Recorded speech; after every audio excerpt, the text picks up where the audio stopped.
Canada stuns yet again after beating Lebanon by 55 points early Sunday morning for us Canadians. I'm Noor Zainab, next to Justin Pooni, who will bring up Team USA and their main character syndrome a little bit later. But first things first, is all about Team Canada, who beat France, who happened to be the favorites in that matchup by 30 points, and then they came up, beat Lebanon by 55. It just seems like they keep increasing the deficit, because next they play Latvia, and after they play Latvia, it will be for the decider of who will top the top spot of the Group G.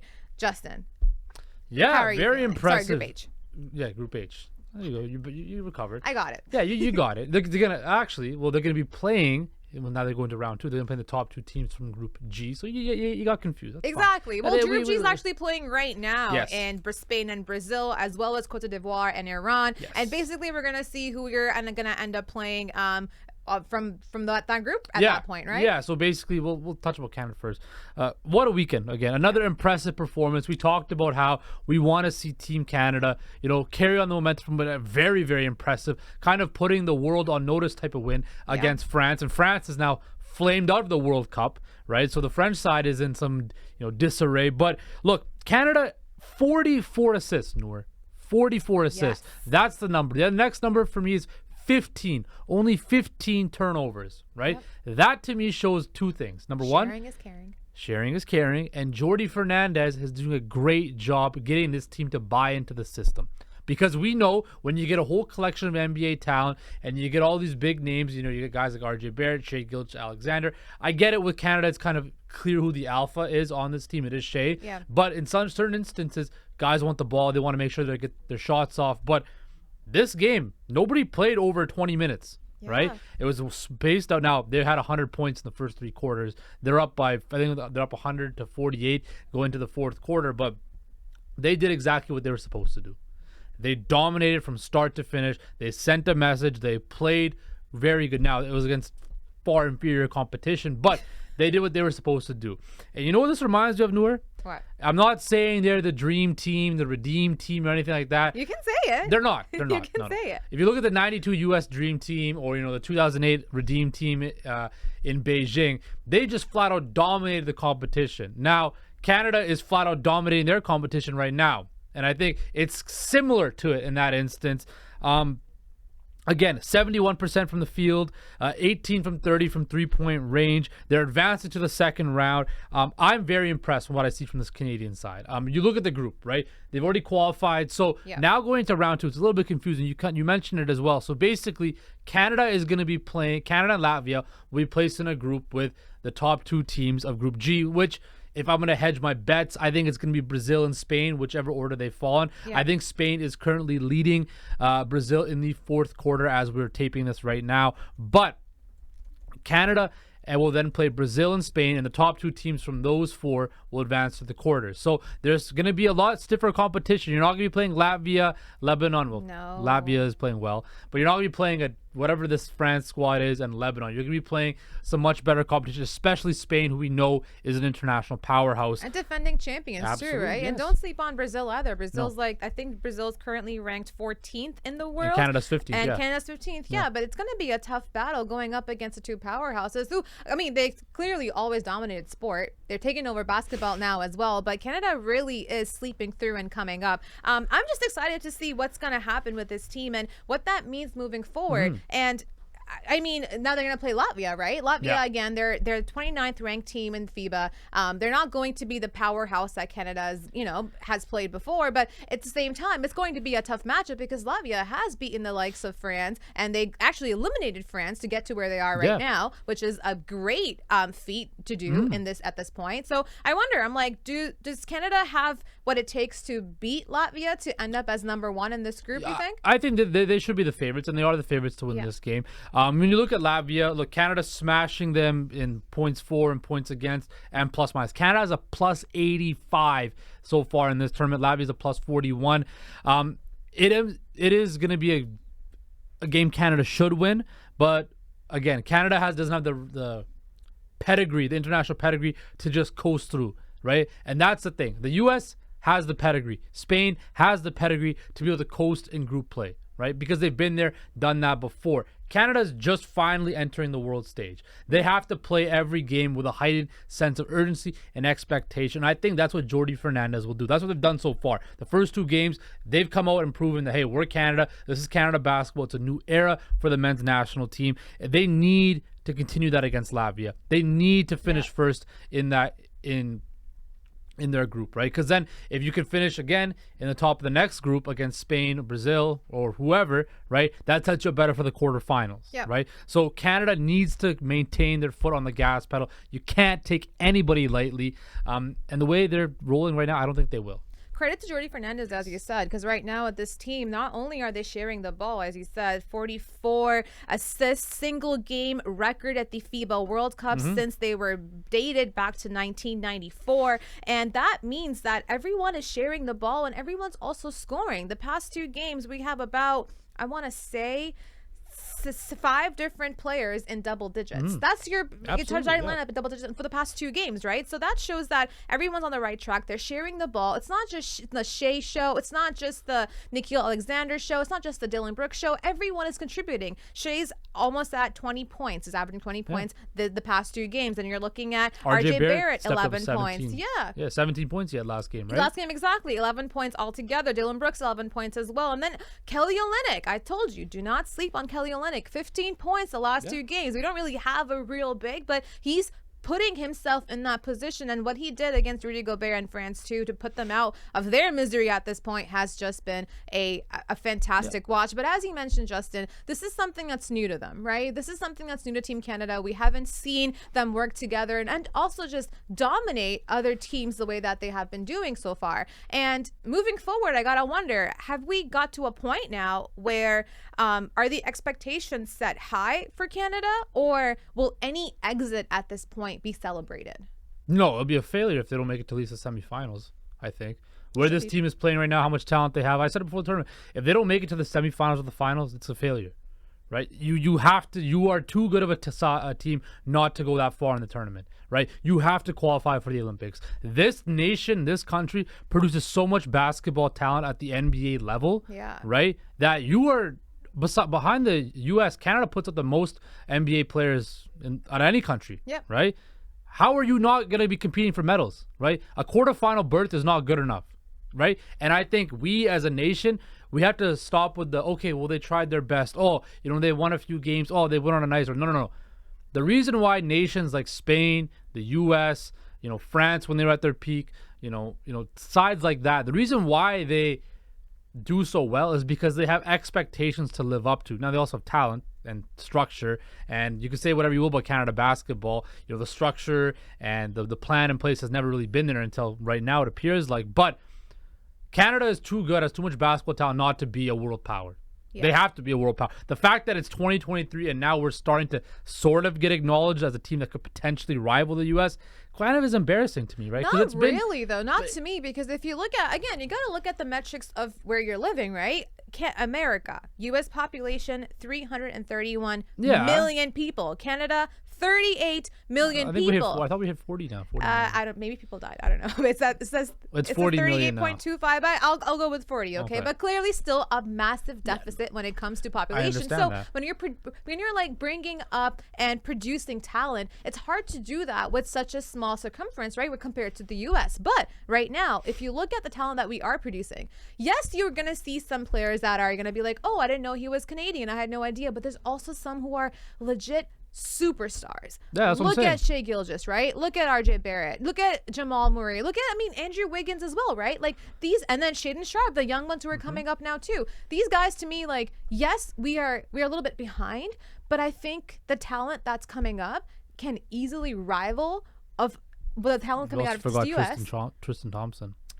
Yes, the defending champion of all. Not the defending champion, the champion of all of them. He actually has won something too. But what I'm saying is, like, that to me shows that we have the talent, and our talent can easily, square up against the U.S. talent. It's just a matter of, like, we just got here now, and again, but we didn't just get here now. Is the way I see it is, when did this whole Canadian basketball thing started? 10 years ago, when Wiggins, Bennett, Tristan Thompson all got drafted, right? And the Canada's had an NBA players consistently on roster since Corey Joseph, Tristan Thompson. It's been almost 10 years Okay, now. but you're talking about Corey Joseph. No, but what I'm saying, Shai Gilgeous. But what I'm and talking RJ about, Barrett. hold on, what I'm talking about is this: Canada has had NBA talent now for a while, right? I think now that it's kind of unfortunate, it's just now in 2023 we're starting to see us become a world power. That's all I'm saying. I understand everything you're saying with this. I get what you're saying, Yeah. but I just think it's still a younger country. I think we're on pace to be exactly what the States is right now. It's just we don't have the talent that they produce at that level, right? But Absolutely. the talent that we still produce is leading NBA teams in the States. So, which, I mean, we can throw it to you now, where it comes down to, is the U.S. really the powerhouse in the world? And how do the U.S. people feel about it, Justin? So I mean, like, when you look at Team USA in the FIBA World Cup, they're gonna be the favorites, right? But the biggest thing from the weekend was this: U.S. track star Noah Lyles came out and said something really interesting about the NBA and the World Championships and why they call them world champions. World champion of what? The United States? You know, the thing that hurts me the most is that I have to watch the NBA finals and they have world champion on their head. World champion of what? The United States? Don't get me wrong.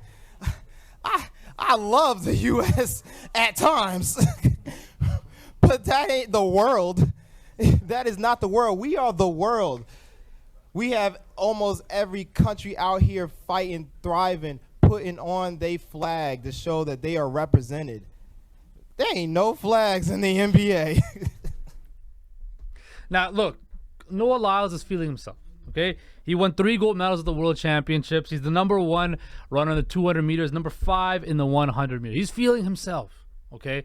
So he comes out and says that the NBA champions, the Denver Nuggets or whoever, cannot really be classified as world champions. And then, of course, we saw in the video that every NBA player you could think of got in there. Kevin Durant saying, somebody get this guy some help. Udonis Haslem, the OG, saying, big fan, but you got a lot of bullshit there. Draymond Green, of course, had to be in there saying, when being smart goes wrong. But I loved what Kendrick Perkins said. Put his brain in a bird and the bird will fly backwards. So, Noor, the debate this last day has been, the NBA players think that, the NBA is the best league in the world, best basketball league in the world. All the best talent in the world plays in the NBA. Therefore, you are classified as the world champion, right? Yeah. Where Noah Lyles is coming from is the NBA is played in the United States and Canada. There's a whole other side of the world out there. There's a whole other bunch of clubs out there that compete as well. So they can't really be classified as true world champions. Yeah. Now I get what he's saying, like from a pure factual basis, that yes, they only play in the US and Canada, right? But it's the best league in the world, the best talent in the world. The NBA is the gold standard, right? Yeah. So if you put up the Denver Nuggets against any European club team in the world, chances are the Denver Nuggets are going to win, right? Because they have the best player in the playoffs with Nikola Jokic. They have Jamal Murray. They have they're the NBA champions. They're the best team out of the best league. So I want to ask you, do you agree with Noah Lyles that they shouldn't be considered world champions, or do you agree with the NBA players that they are the world champions? I think it's tough because it's like, how do you get technical without also making sense? You know what I mean? Like, I think this would make a lot of sense had we had something like the FIBA World Cup where everyone was participating. If the US was like, no, we need to have our best players here. It doesn't matter about the NBA, the regular season. You need to come up and show off for your country. Same thing with Canada. You got to bring in Jamal Murray. And then every other country in the world and at that point too, like, it's going to come down to, well, if you're a citizenship of 2 different countries, you got to choose where you want to go to. So you're going to have to really, it would require people from their country playing for their country at a tournament like this, but actually playing for their country, like LeBron, the Currys, and everything, and then showcasing, okay, who is the world champion? Because then you have you got Luka in Slovenia. Well, that's what you're seeing in that's what you see in the Olympics and the World Cup, where you see all the nations go play against each other to see which is the best nation. That's what I'm saying. Right. Like, that to me would make sense of the World Cup, because now you're going against the other countries. Now, not only are the other countries' best players on your team, they're actually on their own team, and you get to see what the talent looks like when it's dispersed based off of where you were born, your population, and your citizenship status. But I think the NBA, though, like, it's almost like it's kind of like a league of the world where there's different tiers to different basketball leagues in the world, and NBA is at the top, but all those tiers aren't subjected to countries. They're just subjected to talent, right? And because of that, I think the NBA should be called world champions, because all the best talent in the world gets to play for the NBA, not the Turkish league, not the Asian league, not anywhere else. They end up playing for the NBA. So for me, it comes with tiers. And because it's in tiers, it's not about the world. Sorry, it's not about individual or countryside. It's about the world, because the world's best players are playing in this tier because they qualify for this tier. Yeah, and I think when you look at it, like you mentioned it like that, when you look at it, the world champion, again, I think it's an American term, because the NFL does it. When you win the Super Bowl, you're considered the world champion because it's the best. That's not true. Yeah, that shouldn't be. Like, why? But it's the same. It's the same. There's no other country playing football There's a like that. football league in Canada. Okay, but that doesn't count. You need to have other. Okay, then you can be the North American champions. No, but you can't be the world champions. I think there was an the rest of the world thinks football is the football sport, yeah, not the but hand what I'm saying also in baseball, right? They call it the World Series. It's called the World Series. You're the world champion, right? But there's the Japanese leagues. There's leagues in South America as well. It's a It's a North American thing where they just state that so the NBA, the NFL, not the NHL, but those three leagues call their champions world champs, right? Technically speaking, you're not the world champion, because when you look in soccer in Europe, right? Man City wins the Premier League. They're not the world champs, right? They won the Champions League. They're European champs. They're not the world champs, right? So the NBA is obviously not. NBA teams aren't playing other club teams in the world, right? To figure out who's the best club team, right? So I get that, that this might be a North American thing. But if you look at it and you look at the landscape of basketball, it's not like soccer where, yes, the Premier League in England is the best, but you have the Bundesliga, the Liga, Serie A. You have other competitive leagues. The NBA is so far and above every other basketball league in the world. And that's no disrespect to any other league out there, right? Yep. But the NBA has all the best players, has all the money, has players from all over the world come to want to play in the NBA. That is why they should be classified as world champions, because the disparity, like you mentioned, the tiers is such a huge gap. Yeah. And I think that's why, these NBA players are clapping back, and as they should, because it is the best league in the world, right? Because it's a league, exactly. It's a league. Like, all these things are a league. It's not just about within the country. Like, NBA basketball is dispersed throughout the world in different league sectors, and they have different tiers. NBA is the top tier, and if you're the best basketball player, that's where you want to play. And that's why that makes you the world champions, because you got Luka Doncic, Giannis, Embiid, even Kat, he's playing for Dominican right now. All these guys who are from other countries are wanting to come to the NBA because it's the best spot for them to showcase their talent and also make the most money as well, right? Yeah, it's the highest talent pool in the leagues, right? There's only few hundred and players allowed to play in the NBA, right? So it's definitely one of the hardest leagues to make. And Shad, I want to give Noah Elias credit. Look, you did your thing at the World Championships in the track and field with Brown. But he is right, in his sector of his sport, he's right. Yeah, in his sport, he is the world champion in the 200 meters, right? Because he competes against everybody else in every nation. It's different when it's an individual sport and a team sport, right? Yeah, there's so much context to it. It's not that black and white. It's very rainbow. It's different shades. Yeah. You can't just compare the two like that, because with him, he's competing with his own citizens to be the best in his own country, just as the other people are doing in their other countries. They all bring up the top people of their countries. They compete together. The one who comes out top is a world champion. That makes sense. NBA doesn't work like that. It's just different leagues, different tiers, and because of that, world champion, yes, it's not technical because it's played in the States. I understand that. Maybe it would help if, we expanded one more country to Canada. I mean, one more team to Canada. We can make it a little bit more international, it would still diverse. just be Canada-US then, right? But Okay, Mexico. But this is what I'm saying though, right? They're playing the FIBA World Cup right now. Whoever wins this is the world champion, right? Yeah. So not the Denver Nuggets are technically not the world champion. They're the champion of the NBA, the league. Okay, right? but they're the US, the FIBA World Canada, champions. They're not the NBA World champions. The but FIBA. FIBA, okay, it's like the FIFA World Cup, right? Yeah. Argentina won the World Cup, right? They're the best team in the world. They're the my world head's champ. gonna start to hurt. I can't. Look, I can't we're go not to gonna look. We're all technicalities. doing those brain busters, and your head's gonna explode. Look, whatever way side of the bracket of this debate you fall on, respect You're it, right. take it. I don't think you're wrong. We agreed. Yeah, I'm sure. Yeah. We did agree. Okay. Yeah, we did. Okay. Anyway, that's all for Hoop Talks. Remember, Canada does play tomorrow at 9:30 in the morning against Latvia. We'll be back on Wednesday to break it all down and preview the second round of the FIBA World Cup as the boys in red and white look to continue to shock the world.